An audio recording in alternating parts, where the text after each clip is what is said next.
the negative spin on them, and to really see them more clearly.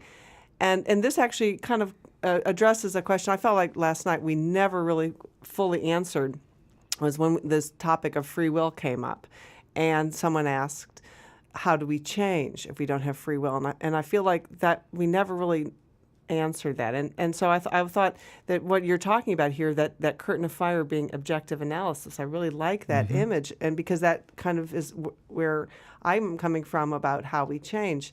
And it also goes back to what we talked about, our cocaine years. I use that as for me, this is one way the way I came to understand change in the context of no free will. Because we did, after we left Nashville, we spent a couple of years of pretty heavy cocaine use, of just wild hedonistic life, which was an incredibly wonderful experience to get to have. I'm glad I got to have that life. And I kind of miss it. he does at times. I don't ever learn my lesson. But you Yes, know, I changed. I did change. I quit using it. So how did I change? You know, I didn't go to a 12-step program. I didn't, go to a church. I didn't. Nothing outside of me helps me. So how did I change if I don't have free will? And the image that came to me was of a seesaw, and that on one side was the all the benefits of doing a behavior, and on the other side is the consequences of doing a behavior, the negatives. And so when I started doing cocaine, that seesaw was buried on the pro side, on the benefits. All I saw was fun. You got to be wild and crazy. My mind would just go just wild, and it was amazing. You could talk all night. Sex was just, you had all sorts of funky, crazy, Funky. loss of inhibitions. It was just fun, and because I tend to be kind of a speedy person anyway, so it was like everything was like rah, vibrant.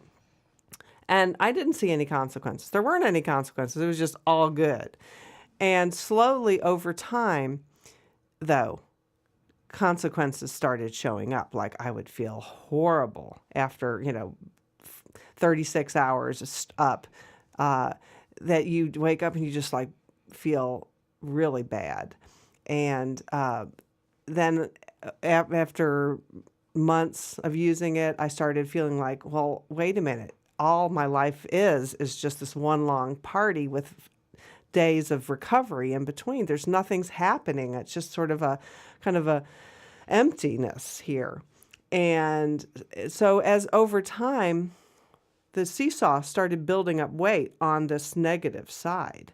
And, even though there was still quite a lot of positives. And then one day, enough negatives had built up, and we're talking objective here. These are objective facts that I'm accumulating here, that the seesaw started like the weight was equal on both sides of the seesaw.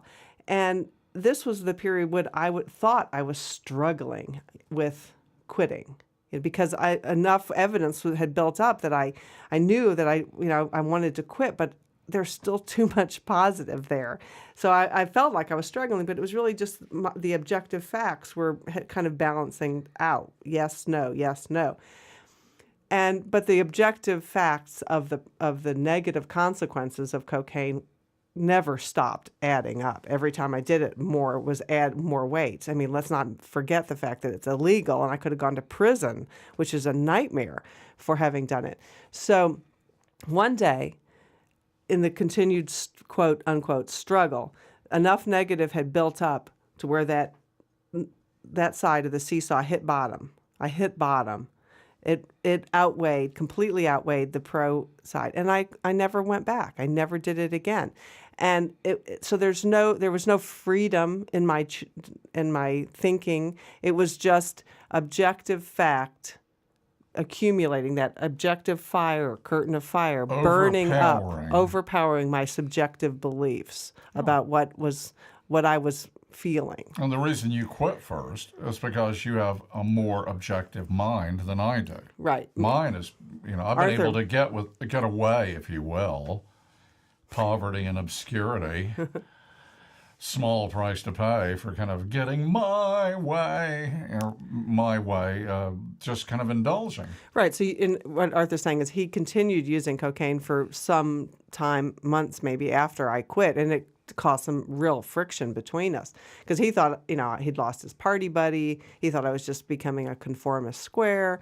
He used a lot Other of attacks. a It's lot like of anybody relate to quitting smoking. Within 24 hours of going cold turkey off cigarettes, you pick a fight and you justify. right. Once I was paralyzed from the neck down in a wheelchair and actually picked a fight because I tried to quit. And actually, I couldn't even propel the wheelchair very much, but there was a busy street in Jacksonville with a 7-Eleven right across from the apartment. I went down the ramp, looked both ways, and let the momentum of the wheelchair, of the hill, carry me down and across the street up into the 7-Eleven parking lot, and besiege some poor motorist to, take some money and go in and buy me a pack of cigarettes and open it up and put one in my mouth and light it. Now, how's that for manipulation? So the point is, though, that you were saying that my level of objective reality is, for whatever reasons, higher than yours. Yeah. More I think close to the present. Look at your whole Right. upbringing, professional parents. Right. So it's Raised easier. like Beaver Cleaver. Maybe that objective fire rages a little stronger in me, which means it's easier for me to cross over. I think so. Faster. She decides to give up something. She just does it. With me, it's like, gird your loins for the cleaning of the It's stables. true. I am blessed with that. It's Yeah. easy for me to So say I think it has something. a lot to do with upbringing. Yeah. Yeah. And who knows some. what kind of karmic propensities are at play from Right. past lives. Right. We don't want to go there, No. folks. Even though I think reincarnation's a dandy idea. I really do. What are you here for? One round? Yeah, Good but the thing grief. is, for me, it's not important the actual mechanics of how it works out. I trust that there's some, like we said last night. I mean, I think the universe is so complex and interesting. I mean, just what we can see in nature.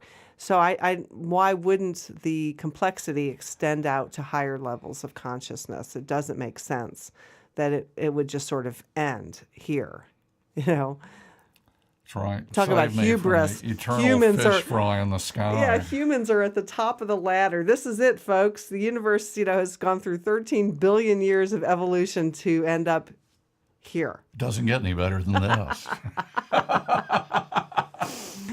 I Woo! reject that. I reject that also. Because like I said last night, man, there's so I much. accept it as a ridiculous idea, but I reject it philosophically. Right. Because, like I said, the fun we could have together, being at higher levels of consciousness, cooperating and loving each other, and exploring all sorts of new creative places that we could go when we stop trying to kill each other. Still throwing coconuts at each other 300,000 years later. Right. Light the world up. One language, complete education, sanitation, and into language, telepathic communication. Right. Are you reading me, folks? And let's go explore the universe. Let's have a blast. Let's play Star Trek for real, not Star Wars. Yeah. We've done that. Yeah, I don't think we get off this planet in any kind of meaningful way. We can, take a Model T to the moon.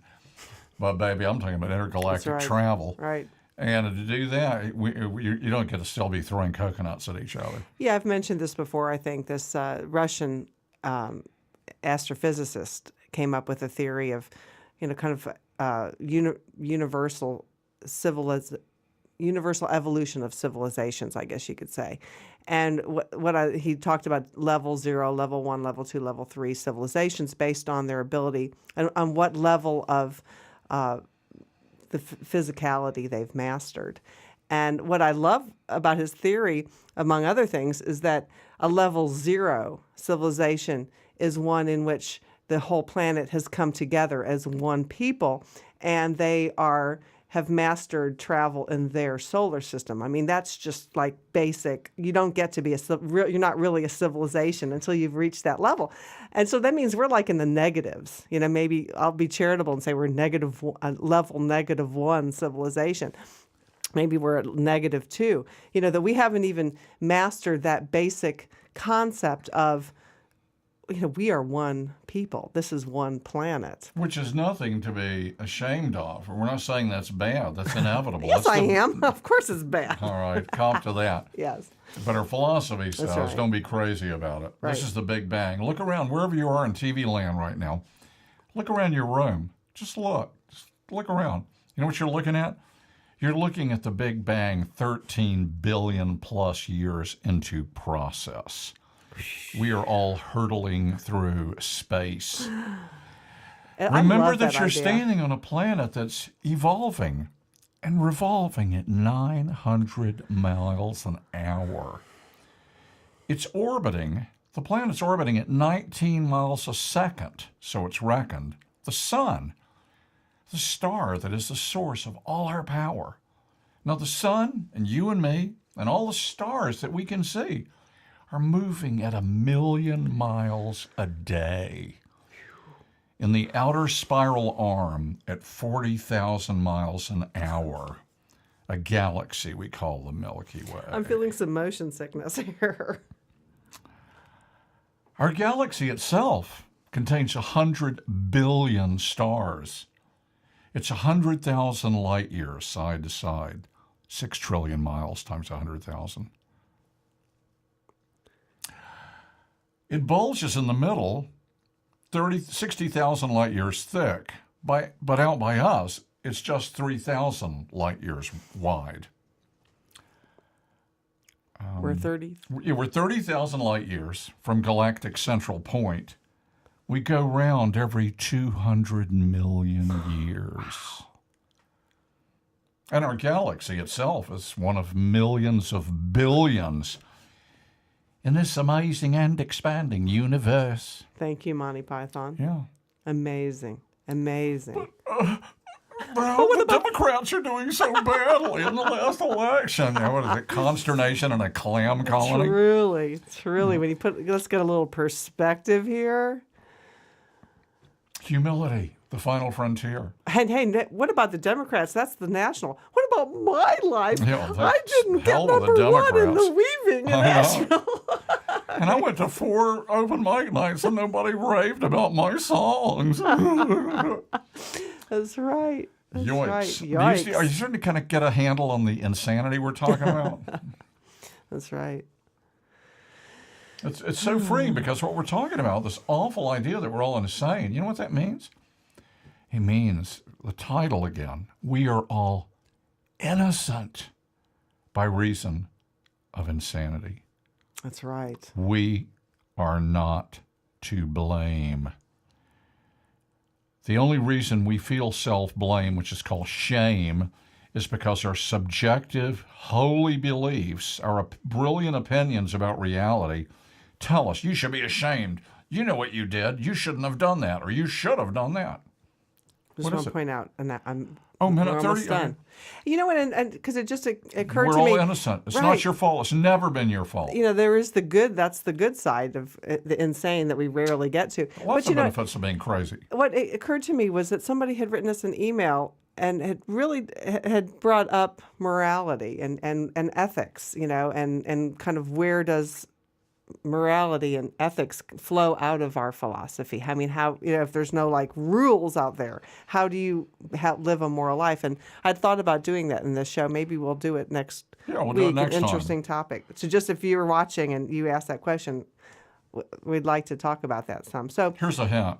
When you're in the experience of love, your ethics are impeccable. I would hope so. So thanks for watching. We've had a good time as usual, and hope we'll see you next week. Bye.